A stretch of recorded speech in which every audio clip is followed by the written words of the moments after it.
Kemudian di agenda kedua ini kita akan membahas tentang vulnerability yang ada di web. Apa sih vulnerability yang ada di web? Sebenarnya banyak banget ya vulnerability yang ada di web. Itu ada ratusan atau bahkan ribuan jenisnya. Cuma pada kesempatan kali ini saya sudah merangkum 10 top 10 vulnerability web berdasarkan OWASP.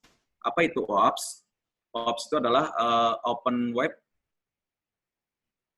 Application Security Project. Dia sebuah yayasan non-profit yang bergerak di bidang keamanan web. Produk-produk risetnya berupa alat atau tool security, kemudian dokumentasi security, kemudian ada namanya panduan-panduan untuk membangun sistem yang secure.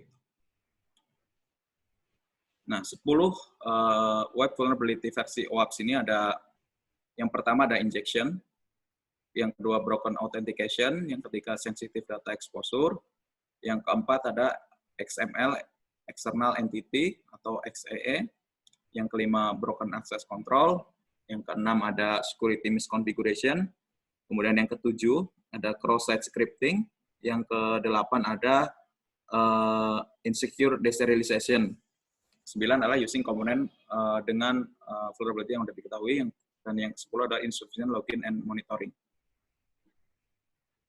Nah, yang pertama adalah injeksi. Apa sih injeksi itu?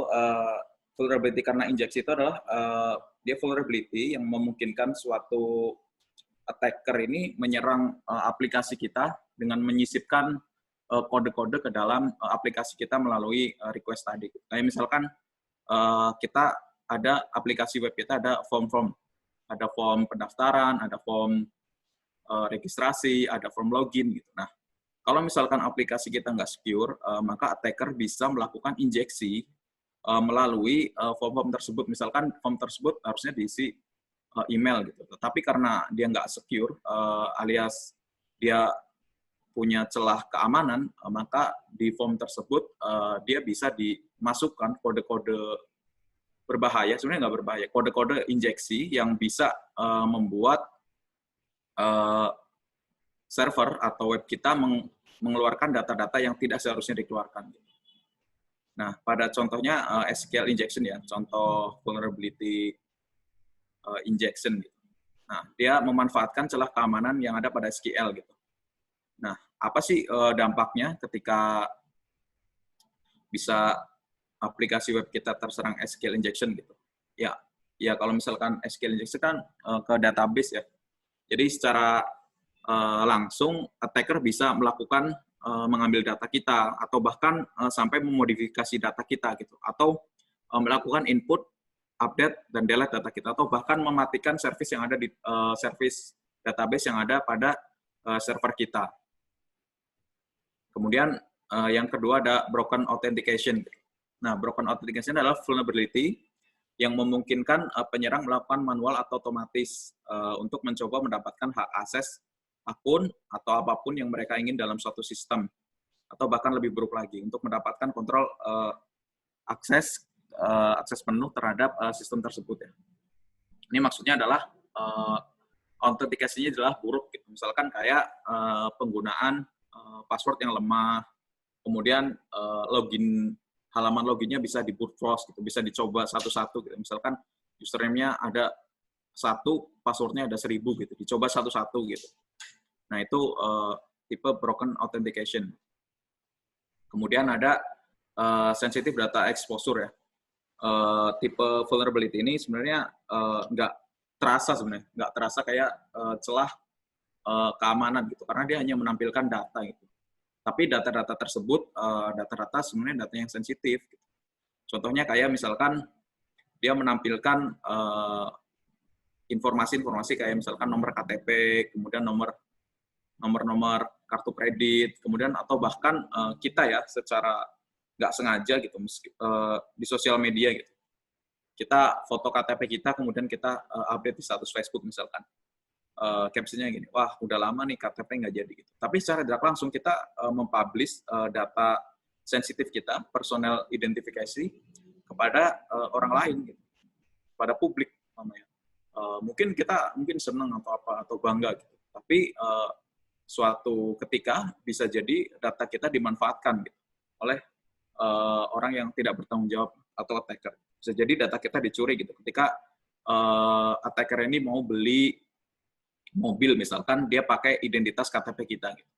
Nah, dalam identitas KTP kan perlu nomor ID, nama, tempat tanggal lahir, dan alamat. Gitu. Dan kita nggak tahu ada orang yang pakai identitas kita, tiba-tiba ada tagihan pajak dan masuk. Nah, itu salah satu dampak dari sensitif data gitu, yang terekspos. Nah, kemudian ada XML internal entity, salah satu vulnerability yang memanfaatkan ya parsing input dari XML. Gitu. Dan sebagian besar parser XML ini rentan terhadap serangan external entity secara default.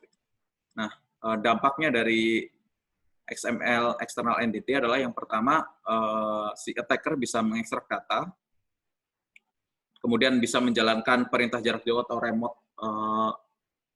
remote dari server, meremote server kita, kemudian bisa memata-matai sistem kita, kemudian ada denial of service, serta mengeksekusi serangan lainnya. Nah, kemudian ada yang kelima, ada broken access control. Gitu. Ini broken access control ini adalah salah satu vulnerability yang tidak membedakan akses pada suatu aplikasi antara credential satu dengan yang lainnya. Contohnya begini, pada suatu web e-commerce ya, kita gambarannya gitu. Web e-commerce ini kan ketika bisnis prosesnya kan ada penjual, ada pembeli. Nah, di saat yang bersamaan ini penjual login gitu.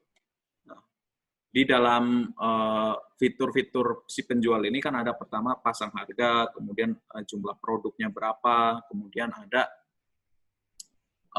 data-data lainnya yang terkait tentang dagangan atau jualannya.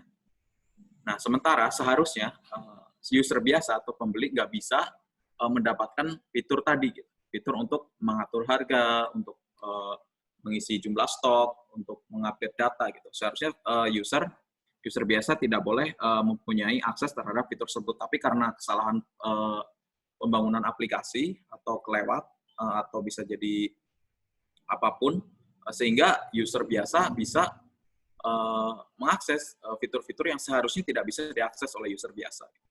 Nah, dampak secara teknisnya adalah bisa jadi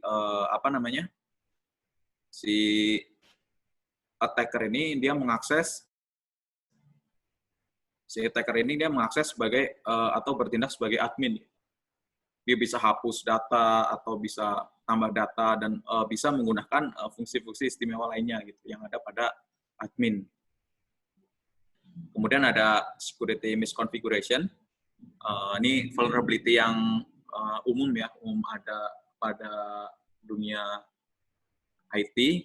Ya biasa kayak misalkan default password, default configuration atau file atau directory yang tidak diproteksi. Kayak contohnya misalkan kita punya router, default passwordnya admin gitu. Nah ternyata nggak diganti gitu, padahal itu udah jadi rahasia umum gitu. Dan itu bisa menyebabkan orang bisa masuk ke dalam router kita dan bisa otak-atik router kita. Dia bikin SSID baru atau bahkan dia mengganti passwordnya gitu. Jadi kita nggak punya akses gitu. Nah di sini hampir sama dampaknya juga sama dengan vulnerability sebelumnya. Memberikan penyerang akses yang tidak sah gitu ya. Kemudian ada cross-site scripting. Nah ini cross-site scripting ini salah satu serangan yang ada di client side ya. Nah, si attacker ini bisa menyisipkan script-script berbahaya gitu pada web tersebut gitu. Nah, kemudian biasanya di URL ya. Misalkan dia menyisipkan script untuk mencuri session admin. Nah, ketika udah masuk scriptnya dan tereksekusi oleh webnya, maka session tersebut akan dikirim ke attacker gitu. Misalkan attacker tersebut menyisipkan serangan yang untuk mencuri session gitu. Kemudian diinputkan ke web server. Nah, kemudian admin masuk gitu. admin masuk dan secara otomatis script tersebut tereksekusi oleh browser ya. Jadi dia mengirim session itu ke alamat si attacker tadi. Sehingga session yang ada pada admin bisa diambil oleh attacker. Dampaknya juga pencurian session atau bisa akses tanpa hak yang sah. Nah, kemudian ada insecure deserialization, ini yang jarang ditemui, tapi tetap ada gitu. Jadi kelemahannya adalah ketika proses convert dari bit string menjadi objek gitu. Nah, kemudian yang 9 adalah vulnerability yang muncul karena adalah komponen yang terdeteksi vulnerable. Gitu. Contohnya kayak yang sebelumnya tadi ya, kayak misalkan WordPress. Nah, WordPress ini kan kita seharusnya kalau mau install yang terbaru atau yang sebelumnya diupdate. Harusnya. Kalau misalkan tahun 2020 ini, nah kita malah menginstal WordPress tahun 2018 gitu, yang sudah jelas-jelas misalkan sudah ada exploit-nya dan direkomendasikan untuk tidak digunakan.